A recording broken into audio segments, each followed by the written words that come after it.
semana pasada, como recordaba, vimos cómo este pueblo, tanto hombres como mujeres y como a todos aquellos que tenían discernimiento, por ende niños que estaban incluidos en este lugar, se habían reunido para hacer un compromiso, para hacer un pacto con su Dios, con aquel que les había permitido reconstruir las murallas que estaban por mucho tiempo caídas. Y no solamente esto, sino que los había traído desde pueblos donde habían sido llevados cautivos por su pecado y los estaba restableciendo a la comunión con su Dios.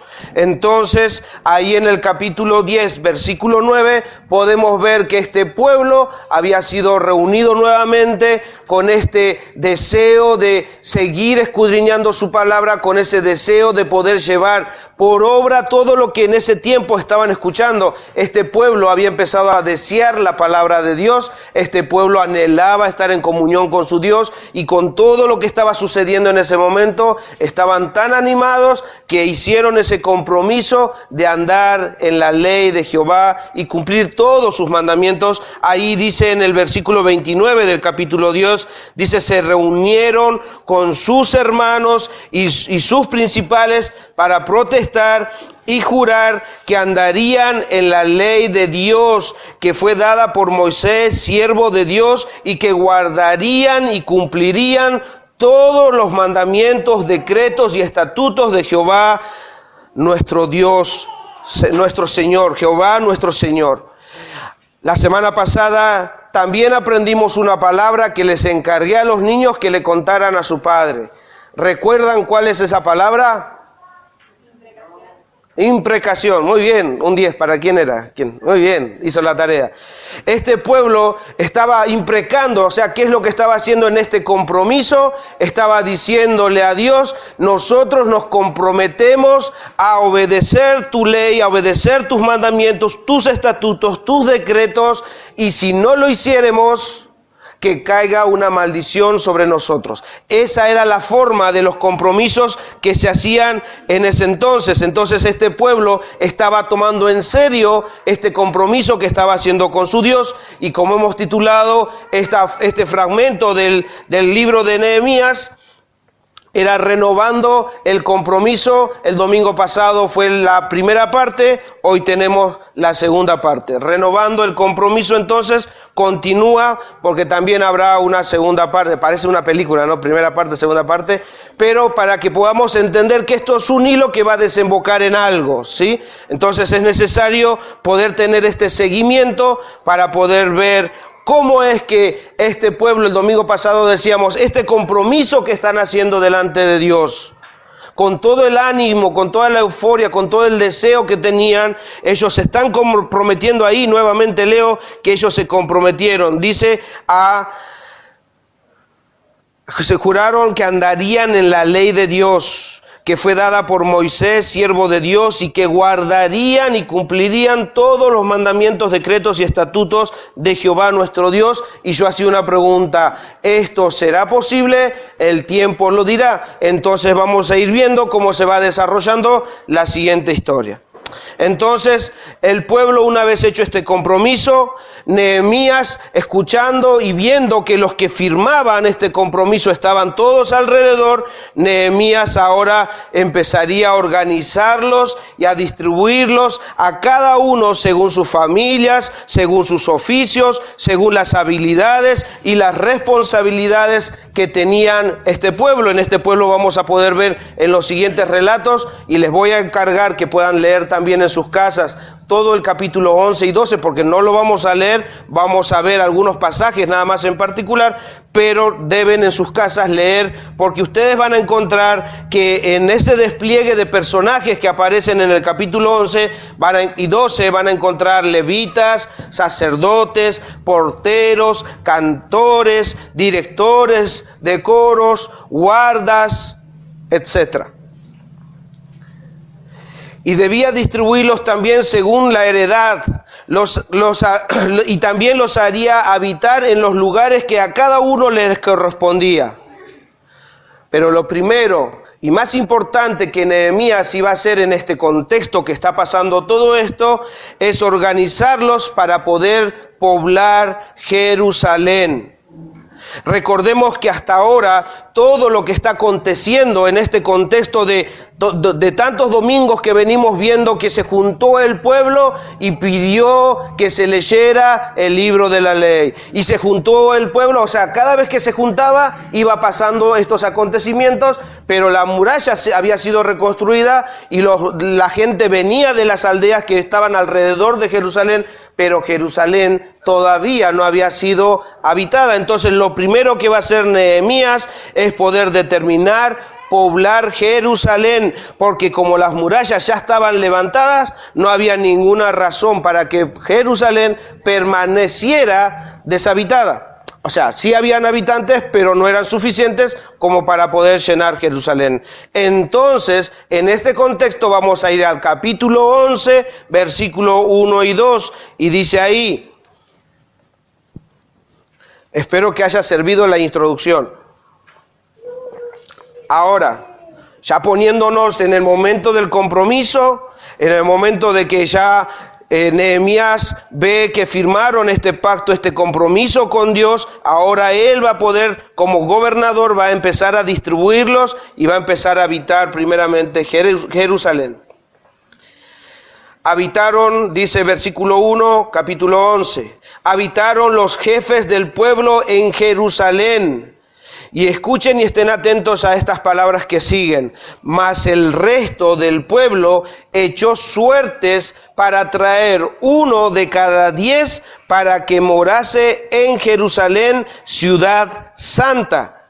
Y las otras 9 partes en las otras ciudades que obviamente estaban alrededor de Jerusalén. Versículo 2 dice, y bendijo el pueblo a todos los varones que voluntariamente se ofrecieron para morar en Jerusalén. Notemos algo en estos 2 versículos, hermanos. Aparentemente, organizarlos para habitar nuevamente Jerusalén no fue del todo fácil, porque ahí en el versículo 1 nosotros leemos que tuvieron que echar suertes. Eso indica que no todos querían venir a habitar Jerusalén. Y vemos también en el versículo 2 que habían gente que voluntariamente se ofrecieron volver y habitar en Jerusalén, pero no eran suficientes. Entonces se generó una complicación. Tenemos que habitar Jerusalén. No todos querían venir. Algunos sí se ofrecían, yo voy a ir a habitar Jerusalén. Y el pueblo dice que bendecía y les daba, ahí dice, y bendijo el pueblo a todos los varones que voluntariamente se ofrecían para morar en Jerusalén. Pero yo me preguntaba, ¿no? Teniendo la muralla, habiendo sido reconstruida, teniendo el templo en Jerusalén, un pueblo que debía estar con su Dios, en la presencia de Dios, ¿cómo puede ser que no quieran habitar Jerusalén si es que para eso lo estaban reconstruyendo? Entonces, investigando un poco, averiguando un poco el contexto, un hermano me ayudó a ver posiblemente las causas por las cuales este pueblo no quería volver. O sea, los que estaban a sus alrededores, escuchen, recuerden el contexto, hermano. Jerusalén, las murallas estaban totalmente caídas, las puertas, los portones que tenían las murallas estaban quemadas a fuego. Recuerden ese contexto que con la cual empezamos, Nehemías, o sea, estaba totalmente desolado el lugar. Y entonces los judíos que volvían se hacían sus aldeas en sus alrededores, o sea, construían, por así decirlo, sus casas alrededor. Entonces, ¿cuáles pueden ser los motivos por los cuales decidían no venir a Jerusalén, por la cual Nehemías tuvo que determinar echar suertes? O sea, no, tenemos que habitarlo. O sea, y de ahí dice que de 10, de 10 familias, una familia debía volver a Jerusalén. Entonces un hermano da algunos motivos por los cuales a mí me ayudó también a analizar, no solamente en este contexto, sino también lo voy a contextualizar para nosotros, de cómo muchas veces el seguir al Señor, el seguir los caminos de Dios, es como una decisión de este pueblo que tenía que tomar de volver a Jerusalén. Y veamos estos motivos. Este hermano dice, muchos de ellos probablemente no querían vivir en la ciudad de Jerusalén debido a, primero, los que no eran judíos, o sea, los enemigos, no miraban bien a los residentes de Jerusalén y a menudo los excluían del comercio debido a sus creencias religiosas. ¿Qué quiere decir esto? Que los que habitaban en Jerusalén no eran bien vistos. Eran excluidos de todas las cosas, los enemigos lo tenían de punto, se burlaban de ellos por sus creencias, porque posiblemente otros tenían muchos dioses y resulta que Jerusalén tenía uno solo, y un montón de motivos por las cuales este pueblo posiblemente no querían volver, ya que se habían quedado establecidos fuera de Jerusalén.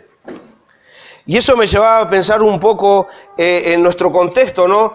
Algo así es como cuando cada uno de nosotros decide o quiere o piensa queremos seguir a Cristo o unirnos a una iglesia. De antemano pensemos en esto, hermano. A ver, vamos a ver si puedo ser claro en este sentido. Este pueblo debía volver a Jerusalén, lugar donde moraba la presencia de Dios, lugar donde estaba el templo, lugar donde iba a ser este pueblo representante de Dios. Y pensaba en nuestro contexto, nosotros somos representantes de nuestro Dios, pero resulta que estos motivos que da este hermano, a veces son estos mismos motivos de los cuales nosotros, no sé si todos, pero creo que la mayoría de nosotros ha pasado por un tiempo donde no quería decir que era cristiano, donde no querían decir que iban a la iglesia. ¿Por qué? Porque posiblemente en los lugares donde se rodeaban, ya sean familiares, ya sean amigos, ya sean compañeros de trabajo, se burlarían de ustedes. Entonces, si paso desapercibido, mejor. No hace falta decir que voy a la iglesia, si igual Dios sabe que voy a la iglesia. No hace falta decir que creí en Cristo, porque ya Cristo sabe que yo lo estoy siguiendo. Entonces, pero los motivos por los cuales yo no daba testimonio o no quería decir que había seguido al Señor, es porque primeramente pensamos que se van a empezar a burlar de nosotros. Nos van a empezar a excluir de la familia incluso. Nuestros familiares posiblemente no nos vean tan bien que nosotros empezamos a seguir a Dios. Te volviste religioso. Te fuiste con los evangélicos, no sabes, te van a empezar a robar la plata. Y muchos conceptos así que por evitar eso es mejor dejar callado. En lo mismo en los trabajos. Yo les aseguro que muchos de nosotros no queremos compartir nuestra fe en el trabajo porque posiblemente nuestros compañeros se empiecen a burlar de nosotros. Entonces, yo buscaba una similitud y es verdad, muchas veces no queremos para no sufrir algo. Este pueblo no quería entrar a Jerusalén nuevamente para no ser excluido. Los jóvenes de la misma forma, no solamente los grandes que vamos al trabajo, los jóvenes de la misma forma, ya sea que tengan relaciones con personas de su misma edad, yo les aseguro que muchas veces están tentados ni siquiera a nombrar a Dios, ni siquiera a nombrar a Cristo, ni siquiera el hecho de poder predicarle a los de su misma edad, porque saben que se les van a reír en la cara. Porque saben que le van a decir, no, cállate. Porque saben que de antemano que posiblemente incluso los excluyan de su grupo. No, a eso déjalo, no, porque ella es evangélica o ella es cristiana, déjalo de ese lado. Entonces preferimos pasar desapercibido donde nosotros nos rodeamos. Entonces es similar a lo que este pueblo estaba experimentando en sus emociones. Yo quiero que nosotros entendamos las emociones que posiblemente hayan estado pasando en este pueblo. Segundo motivo, dice este hermano, para trasladarse a la ciudad tenían que reconstruir sus casas y establecer sus negocios, lo que implicaba una fuerte inversión de tiempo y dinero. Si ya tengo mi casa hecha, si ya me establecí en un lugar, volver de nuevo o volver a entrar a Jerusalén iba a implicar empezar de cero. Implicaba empezar de cero porque las casas dentro de Jerusalén, muchas de esas casas estaban todas derribadas, caídas. Y no queríamos empezar de nuevo porque atesoramos muchas veces lo que tenemos. Atesoramos lo que nos construimos fuera de Jerusalén, fuera de la presencia de Dios. Y también me llevaba a analizar qué sentimiento pudieron estar experimentando este pueblo que no querían entrar en Jerusalén, y es parecido al pensamiento que muchos también pudimos haber tenido, o muchos incluso en esta mañana pudieran tener.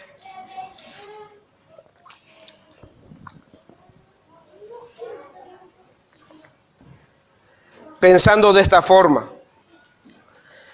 si voy a la iglesia o me comprometo con la iglesia o empiezo a seguir a Cristo, y este es el pensamiento que muchas veces se nos cruza por la cabeza, y jóvenes posiblemente también se les pase esto en la cabeza, o alguna vez se nos ha pasado a todos. Si voy a la iglesia, si empiezo a ir a la iglesia, si empiezo a seguir a Cristo, voy a tener que dejar mi comodidad, voy a tener que dejar las cosas que me gustan, voy a tener que dejar de escuchar la música que me gusta, voy a tener que dejar de ver las cosas que me gustan, voy a tener que incluso dejar de relacionarme con personas que posiblemente me gustan, aunque me perjudican, pero me gusta. Entonces, muchas veces no queremos tomar esa determinación de seguir a Dios para no dejar lo que supuestamente nos gusta. ¿Por qué? Porque ahí nos sentimos cómodos. Porque eso es como que nos complace. Pero seguir a Cristo, mis hermanos, no es que dejar todo como si fuera una pérdida. Yo ya lo he dicho muchas veces, lo que el mundo ofrece, por más que parece satisfactorio, es tu pérdida. Y seguir a Cristo e incluso dejando todo eso, no es pérdida, sino es ganancia, porque ahora vas a tener el mejor sentido de todas las cosas. Entonces, este sentimiento que estaba viendo en este pueblo era pecaminoso. Si nosotros pensamos de esa misma forma, estamos pecando contra nuestro Dios y despreciando la gracia que el Señor nos está dando.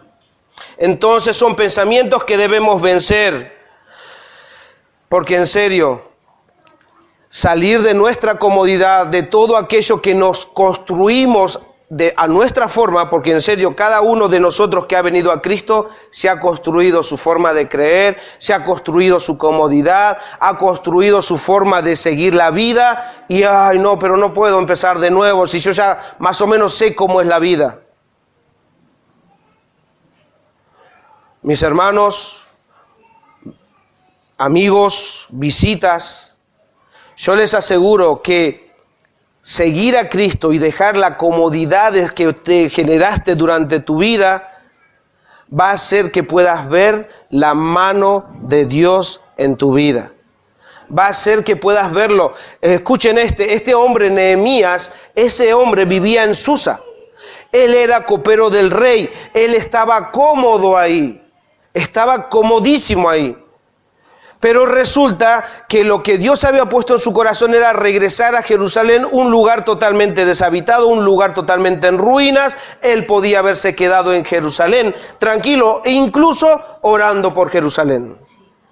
Ay, Señor, voy a orar, voy a ayunar por Jerusalén, porque pobres están en una situación terrible. Él se podía haber quedado en Jerusalén. Pero ¿saben qué? Cuando él salió confiando en Dios, confiando en su Señor, él salió de Susa rumbo a Jerusalén, y en Jerusalén vio la mano de su Dios. Y todo lo que nosotros estamos viendo fue suceso por haber creído, por haber confiado y haber salido de su comodidad rumbo a ver la mano de su Dios en todo. Entonces eso debe a nosotros animarnos, hermanos, a salir de nuestra comodidad, porque este pueblo no quería salir de esa comodidad que se había generado fuera de Jerusalén. Otro motivo, dice este hermano, tercero: vivir en Jerusalén implicaba una estricta obediencia a la palabra de Dios por la gran presión social y la proximidad al templo. ¿Qué es lo que estaban pensando esto? No, lo que pasa es que si estamos cerca al templo vamos a tener que ser más obedientes, porque como que todos los ojos nos van a estar mirando. Pero si vivimos en la aldea, como que, bueno, podemos darnos algunos permitidos. O sea, miren lo ilógico de sus pensamientos. Pero, de alguna manera, ese sentimiento estaba ahí. ¿Y por qué digo esto? Porque estar más cerca de Dios implicaría o les exigiría hacer más su voluntad. Y en esto también, en algo nos parecemos. Mis hermanos, debemos entender que seguir a Dios implica seguir su palabra. Es hacer su voluntad y al mismo tiempo dejar de hacer la nuestra. El seguir a Dios, a veces tenemos este pensamiento, bueno, voy a la iglesia y en la iglesia, como estos hombres, ¿no? En la iglesia me porto bien, no puedo estar ahí diciendo cosas malas, tengo que estar, pero cuando estoy fuera de la congregación, hago cualquier cosa. Es ese mismo pensamiento. O sea, ya sea que estés en Jerusalén o estés fuera de Jerusalén, la persona que sigue a Dios debe ser siempre la misma. Y ya sea que estés acá dentro en la congregación, o estés en tu casa, o estés con tus amigos, o estés en donde estés, tu comportamiento, tu fidelidad al Señor debe ser siempre la misma. Si no eres un hipócrita. Y disculpa que te lo diga de esta forma. Si tenés dos vidas, eres una persona que tiene una careta. Que de cuando viene y entra por la congregación se pone la careta de cristiano, pero cuando sale se la saca y vive como el mundo. Eso es ser hipócrita. Entonces, este pueblo tenía ese pensamiento, pero nosotros debemos entender, mis hermanos, que seguir la palabra de Dios, que someter nuestra voluntad a la voluntad de Él no debe ser pesado, debe ser algo deleitoso, debe ser algo gozoso, porque siempre hacer la voluntad de Dios va a ser mejor para nuestras vidas. Hacer nuestra propia voluntad va a ser perjudicial para nuestras vidas. ¿O no lo han podido comprobar los grandes que durante mucho tiempo han hecho su propia voluntad y miren hasta dónde han llegado? Y cuando la voluntad de Dios actuó, nos trajo hasta este lugar. Es por eso que nosotros debemos entender, hermanos, que estar en la presencia de Dios no debe ser gravoso, hacer su voluntad debe ser lo mejor para nosotros. Es por eso que en Mateo 11, versículos 28 al 30, escuchen lo que dice. El Señor hablando, Jesús hablando, dice esto: venid a mí todos los que estéis trabajados y cargados, y yo os haré descansar. Escuchen por favor, el Señor los ama para hacerlos descansar. Y a veces el cristianismo se torna tan pesado. Ay, no, otra vez. Oh, tengo que ir a la iglesia. Jóvenes, cuando les cueste levantarse a la mañana, no estén pensando, ay, no, otra vez a la iglesia. Pareciera pesado. No, el Señor no nos ha llamado para darnos carga, nos llamó para hacernos descansar. Primeramente de nuestros pecados, algo que es un peso muy grande que estábamos llevando, pero en sus caminos también Él nos hace reposar y descansar, porque esto no termina ahí. Dice: venid a mí todos los que estéis trabajados y cargados, y yo os haré descansar. Llevad mi yugo sobre vosotros y aprended de mí, que soy manso y humilde de corazón, y hallaréis descanso para vuestras almas. Él insiste, el que seguirlo a Él es descanso. Y ahora escuchen el versículo 30. Porque mi yugo es fácil y ligera mi carga. Entonces, mis hermanos, ¿por qué hay momentos que parece que el vivir con Cristo, el seguir a Cristo, se torna pesado en nuestras vidas? ¿Por qué es que pareciera que seguir a Cristo es muy difícil? Cuando el Señor dice que seguir a Cristo es fácil y llevar su yugo es ligera. Entonces, meditando en esto, hermanos, pensaba en esto.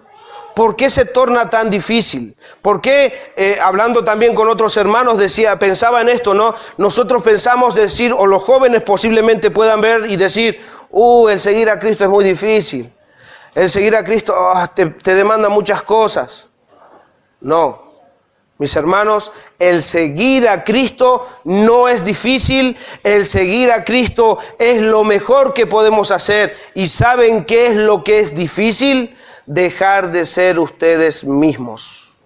No quieren doblegar su voluntad a la voluntad de Dios. Por eso se hace difícil.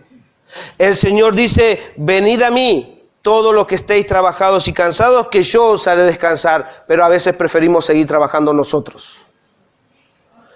No es difícil seguir al Señor. Escuchen esto y mediten sobre esto. Lo que sí es difícil, lo que les cuesta tanto, es dejar de confiar en ustedes mismos.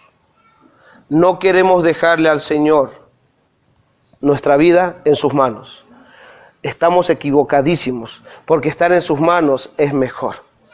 Entonces, meditemos en esto y dejemos que el Señor gobierne nuestras vidas y que nuestra voluntad sea hacer su voluntad. Y por último,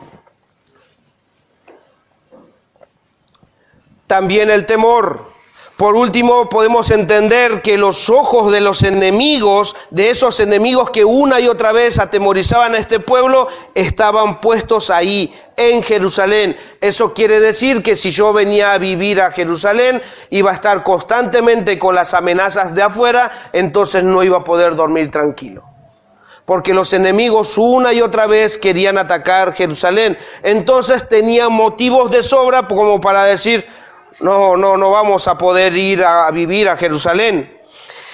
Y volviendo ahora a nuestro texto, es gracias a Dios que Nehemías no aceptó sus excusas y echó suertes para determinar quiénes tenían que mudarse a Jerusalén. Hermanos, ese echar suertes, muchas veces en el Antiguo Testamento se relata de esto, también en el Nuevo Testamento, en Hechos, en algunas partes, se echaban suertes para poder determinar incluso la voluntad de Dios. Por ejemplo, voy a citar 2 versículos nada más. En Levítico 16:8 dice, y echará suerte Aarón sobre los 2 machos cabríos, y una suerte por Jehová y otra suerte por Azalel. Lo que sí no sabemos con exactitud cómo es que se echaban suertes. Pero a decir verdad, esto acostumbraban ya sea para buscar la voluntad de Dios o incluso para tomar una decisión en asuntos que posiblemente, como ahora en Nehemías, algunos eran voluntarios y otros no. Para poder resolver esa situación, como dice en Proverbios 18:18, la primera parte dice, la suerte pone fin a los pleitos. Entonces, Nehemías toma la determinación de echar suertes. ¿Para qué? Para habitar. Y ahí nos dice el versículo 1, de cada 10 familias, una iba a volver a Jerusalén, se iba a mudar. El pueblo estaba de acuerdo, entonces no les quedaba otra que si le tocaba a esa familia, tenía que volver. Versículo 3, estos son los jefes de la provincia que moraron en Jerusalén, pero en las ciudades de Judá habitaron cada uno en su posesión, en sus ciudades, los israelitas, los sacerdotes y los levitas, los sirvientes del templo y los hijos de los siervos de Salomón. Y luego de esos versículos vamos a ver todo un listado de cómo lo fue ubicando, de cómo se fueron dando, se habitó Jerusalén y luego se repartieron en las aldeas según sus genealogías. Vamos al capítulo 12. Vamos a intentar llegar.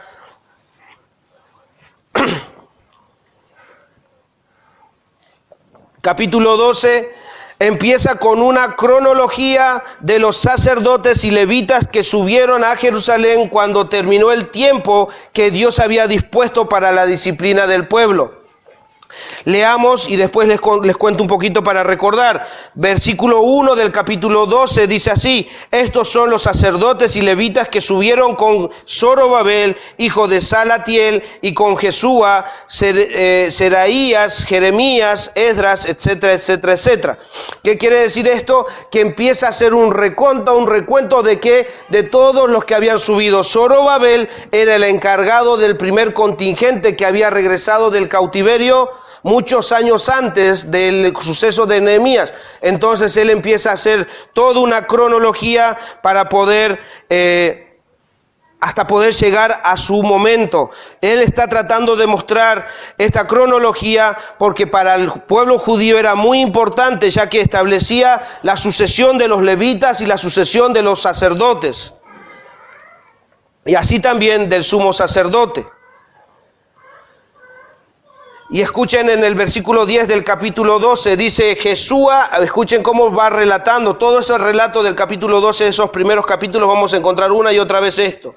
Jesúa, que había venido con Zorobabel, engendró a Joiacim, y Joiacim engendró a Eliasib, y Eliasib engendró a Joiada, y así una y otra vez.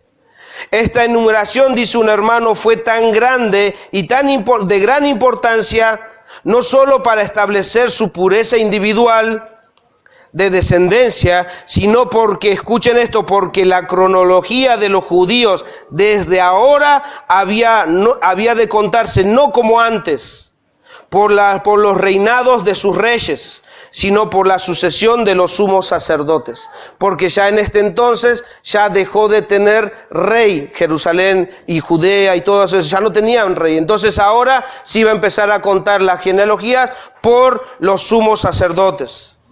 Entonces en los siguientes versículos nos dará los nombres de esos sumos sacerdotes, de la sucesión de estos sumos sacerdotes, empezando desde Jesúa, y siguiendo hasta la época de Nehemías. En el versículo 26 dice ahí, finalizando toda esa enumeración y nombres de los sacerdotes: estos fueron en los días de Joiacim, hijo de Jesúa, hijo de Josadac, en los días del gobernador Nehemías y del sacerdote Esdras, el escriba. Entonces Nehemías, habiendo organizado y habiendo tenido la certeza de las descendencias de los sacerdotes y levitas que eran correctas, y también al ver al pueblo entusiasmado de obedecer a Dios en todos sus estatutos y ordenanzas, y también al contemplar la ciudad santa de Dios restaurada después de un largo periodo de abandono y de profanación, decide celebrar una fiesta de dedicación de las murallas de los muros de Jerusalén que fueron reedificadas. Entonces él, en el organizarlos, en ver todo lo que estaba pasando ahí, el distribuirlos en sus ciudades, el distribuirlos en sus actividades, ahora al ver el entusiasmo del pueblo, Nehemías decide hacer esta fiesta de dedicación. Versículo 27. Para la dedicación del muro de Jerusalén, buscaron a los levitas de todos sus lugares para traerlos a Jerusalén para hacer la dedicación y la fiesta con alabanza y con cánticos, con címbalos, salterios y citaras. Y así empieza todo un procedimiento de gozo, de alabanzas, de cánticos a Dios.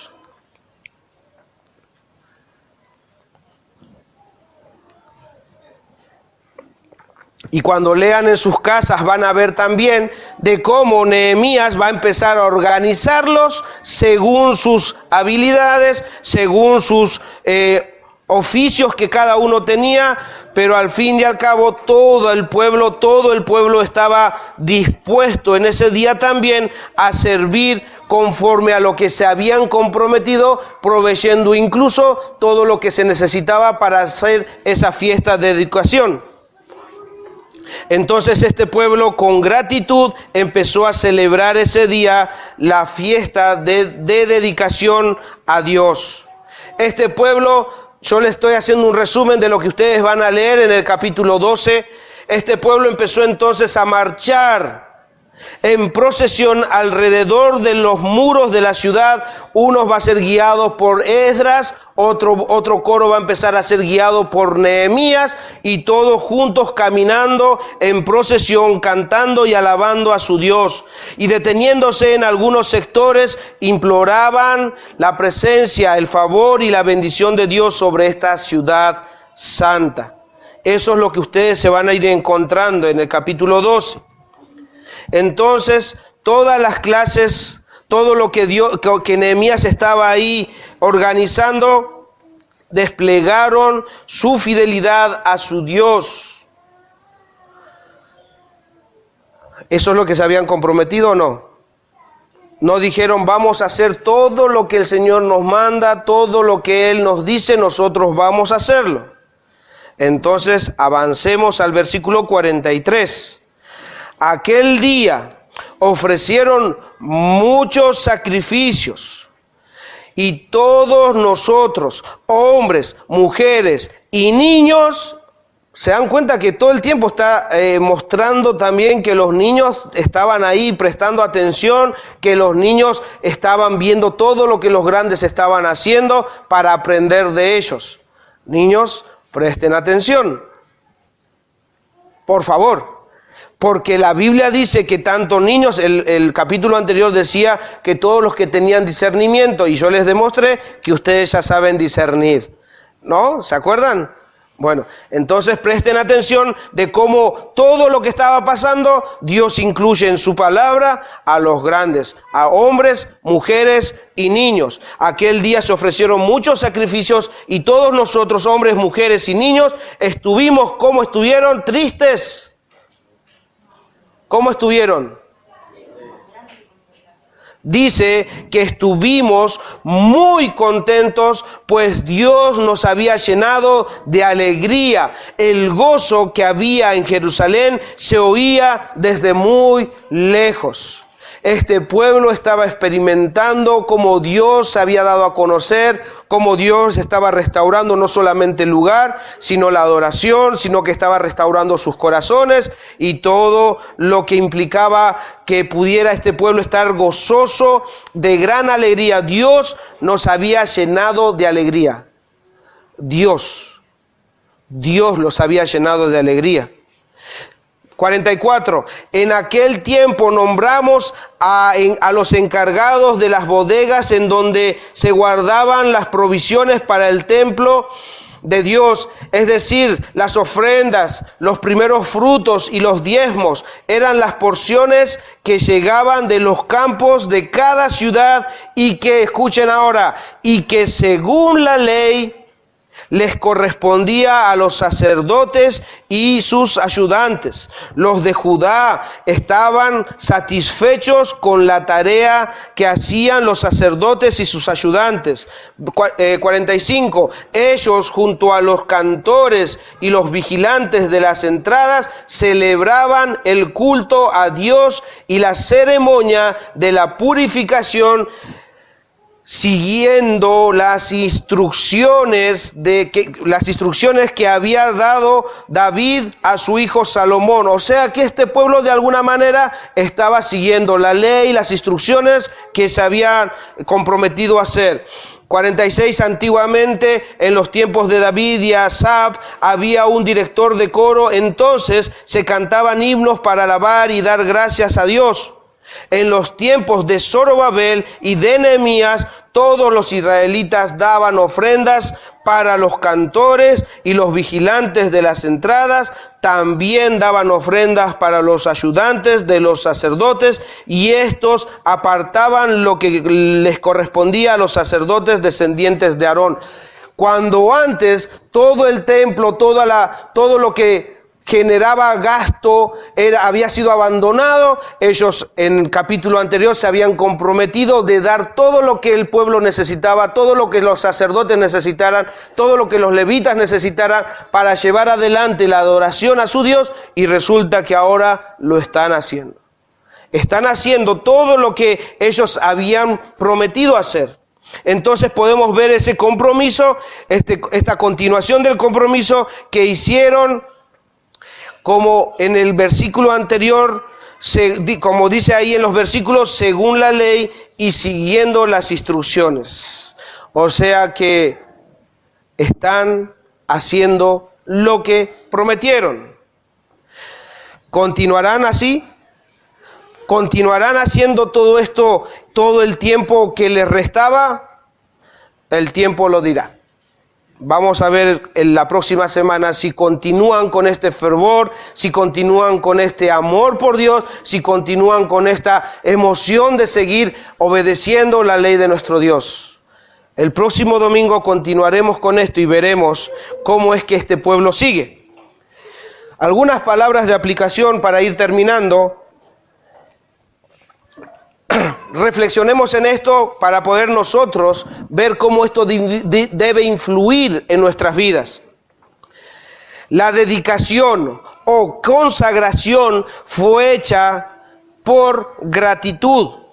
Después de ver y reconocer que muchos años hubieron en Jerusalén de desolación, de ruinas. Y al ver la mano de Dios reedificar todo, en gratitud, este pueblo se derrama ante el Señor y empieza y dedica esa obra en las manos de su Dios. Porque recuerden que dijeron cuando terminaron el muro, dijo, esta obra fue hecha por Dios. Y como fue hecha por Dios, se la dedicamos a Él. Festejamos que Él hizo su obra. Y ellos decían en estos últimos versículos, estuvimos muy contentos, pues Dios nos había llenado de alegría. Y pregunto, hermanos, ¿acaso Dios no hizo lo mismo con nosotros? Nuestras vidas estaban en ruinas, aunque no lo decíamos, aunque no lo queríamos reconocer. Hoy, habiendo conocido a Cristo, habiendo visto el rescate que Él hizo para con nosotros, hoy sabemos que verdaderamente estábamos en ruina, estábamos sin esperanza.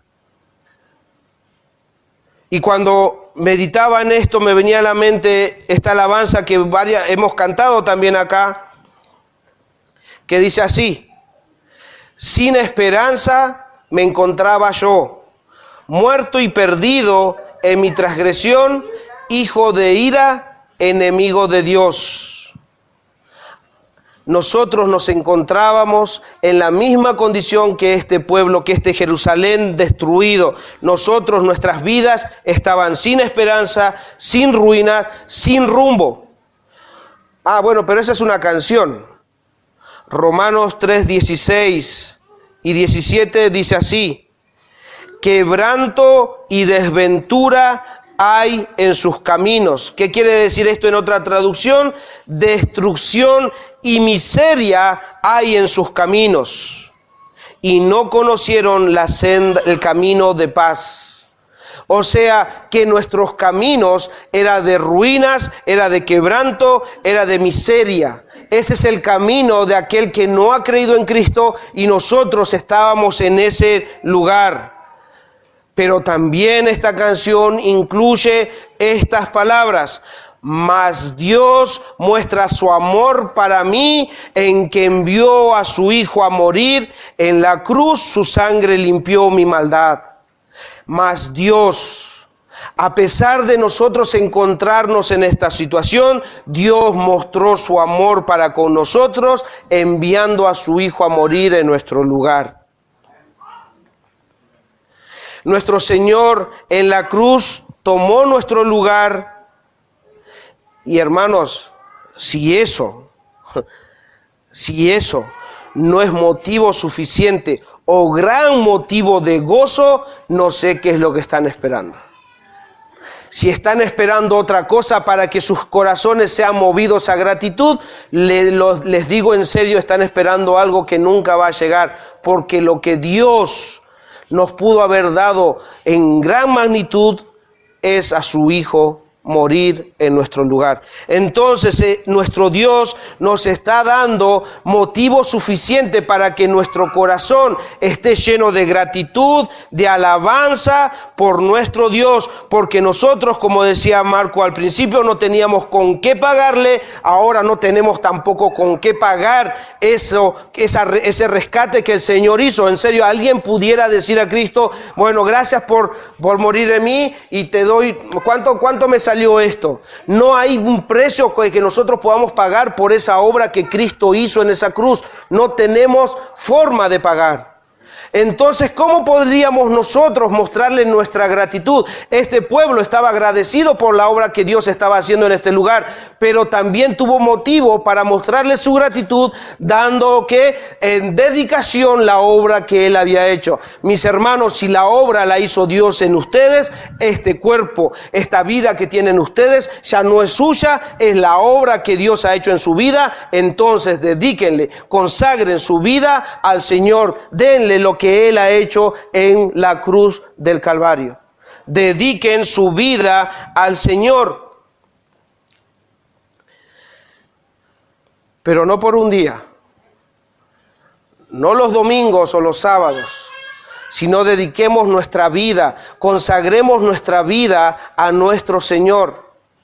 Es por eso que en Romanos incluso dice, por las misericordias, por esto, por lo que Dios hizo, por estas misericordias, ahora nosotros entreguémonos como sacrificio vivo al Señor. No tenemos con qué pagarle, pero mostremos nuestra gratitud entregando nuestras vidas en adoración y en gratitud a nuestro Dios. Y es ahí, hermanos, cuando nosotros dedicamos nuestra vida en adoración, porque a veces no queremos ese compromiso de decir, bueno, pero lo que pasa es que voy a tener que hacer la voluntad de Dios. Sí, es mejor. Entonces, cuando nosotros dedicamos nuestras vidas, cuando nosotros consagramos nuestras vidas a Dios, el Espíritu de nuestro Dios nos irá organizando, nos irá capacitando y nos irá dando los dones que necesitamos para servir a nuestro Dios con cada habilidad, con cada don que el Señor nos va a dar por medio de su Espíritu Santo. ¿Para qué? ¿Para que nosotros seamos vistos? No, para que la gloria, dice que, escuchen esto, recién nosotros leímos que la alegría, que el gozo, que la gratitud que este pueblo estaba expresando, ¿quién lo escuchaba? Los de afuera. Los que estaban alrededor, dice que se escuchaba en todo lado, se escuchaba muy lejos. Entonces, cuando nuestras vidas son entregadas en gratitud a Dios, Él va a empezar a obrar en nosotros, dándonos a conocer los dones con los cuales Él nos ha capacitado, nos va a dar las habilidades que cada uno tiene, aunque puede pensar, yo no sé qué será que Dios me puso en mí. Yo te aseguro que tenés capacidades que Dios te ha dado, lo que posiblemente no estés haciendo, ponerlo a servicio de tu Dios. ¿Para qué? Para edificar el cuerpo de Dios. ¿Para qué? Para llevar gloria y honra al nombre de nuestro Señor Jesucristo. Es así como dice en Primera de Pedro 10, capítulo 4, Primera de Pedro, capítulo 4, versículos 10 y 11.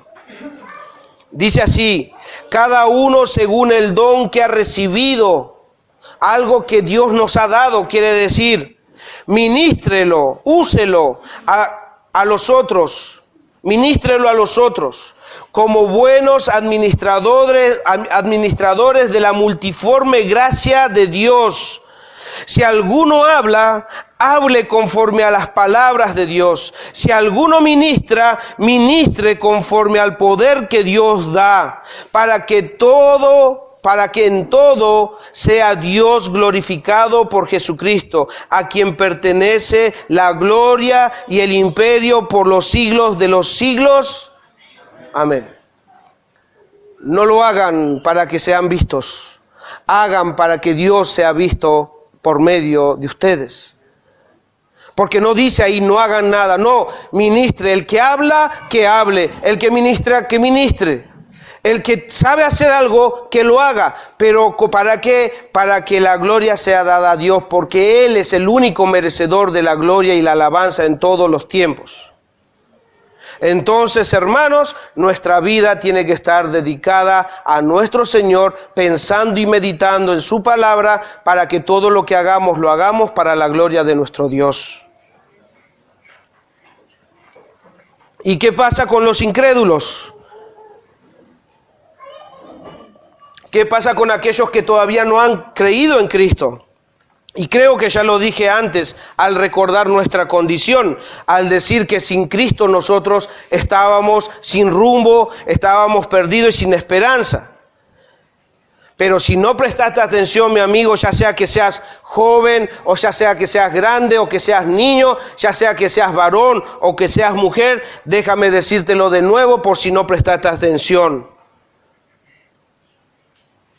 Debes saber que sin Cristo estás perdido. Estás perdido. Aunque no te parezca, aunque no lo quieras reconocer, no debes decir, no sé si es así. No, debes creer que es así porque Dios lo dice. Dios no miente y Dios dice que nosotros somos merecedores del infierno por nuestro pecado. Eso quiere decir que sin Cristo estás perdido. O estás perdida. Pero, como también les decía, en esta desesperación de entender que estás perdido, Dios te ha dado a conocer por medio de Jesucristo que Él quiere salvarte de esa condición, quiere darte paz, quiere librarte. Cuando Jesús dice, vengan a mí todos los que estén cargados y cansados, deja de cargar tu pecado. Deja de cargar esa mochila que te lleva a cuestas y estás pesado, porque tu pecado pesa. Entonces ven a Cristo en arrepentimiento y fe. Él está llamando, Él es el que te dice que puede perdonar todos tus pecados. Dios quiere salvarnos, Dios quiere dar salvación a todo aquel que todavía no ha creído en Él.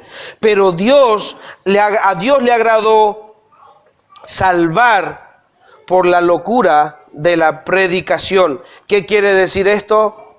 Si estás esperando alguna señal, no lo vas a tener. ¿Quieres una señal? Mira esa cruz que hace más de 2000 años fue crucificado. A esa cruz donde tu lugar estaba ahí, pero Cristo lo tomó. No vas a tener otra señal, debes creer. ¿Estás esperando sabiduría? Posiblemente no sea tan elocuente, posiblemente no esté usando palabras que te cautiven, pero Dios escogió salvar al mundo por la locura de la predicación. Él quiere salvarte para que vos creas simplemente en la obra que Él hizo. Eso no es difícil.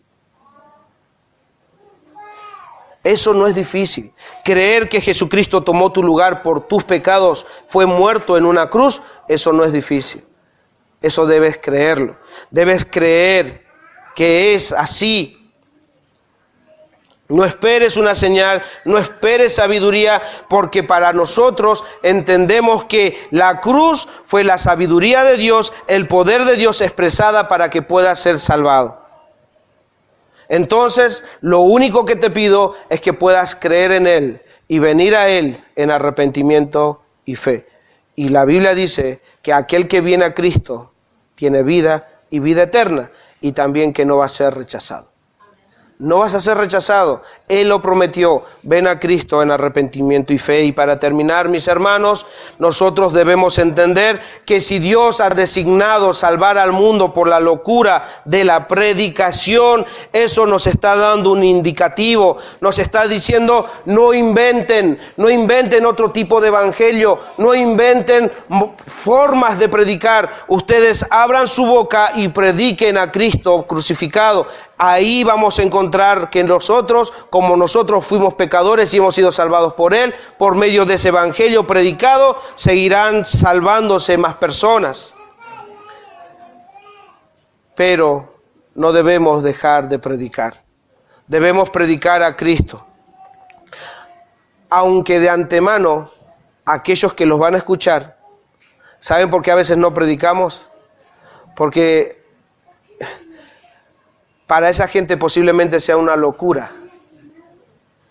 Para esa gente que nos escucha, posiblemente sea algo loco lo que le estás diciendo. Pero mi hermano, nosotros sabemos que no es una locura.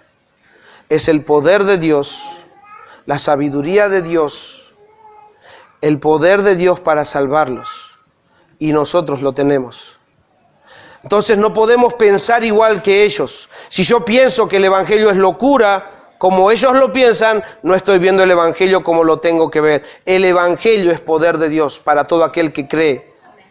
Es poder de Dios. El Evangelio puede salvar a pecadores y llevarlos al reino de los cielos, porque así ha decidido Dios hacerlo. Entonces, mis hermanos, busquemos la fidelidad a su Evangelio, prediquemos su Evangelio en todo momento, en todo lugar, aunque nos rechacen, aunque nos vean como locos. Nosotros sabemos que no hay locura, sino que es realmente el poder de nuestro Dios. Nosotros lo sabemos.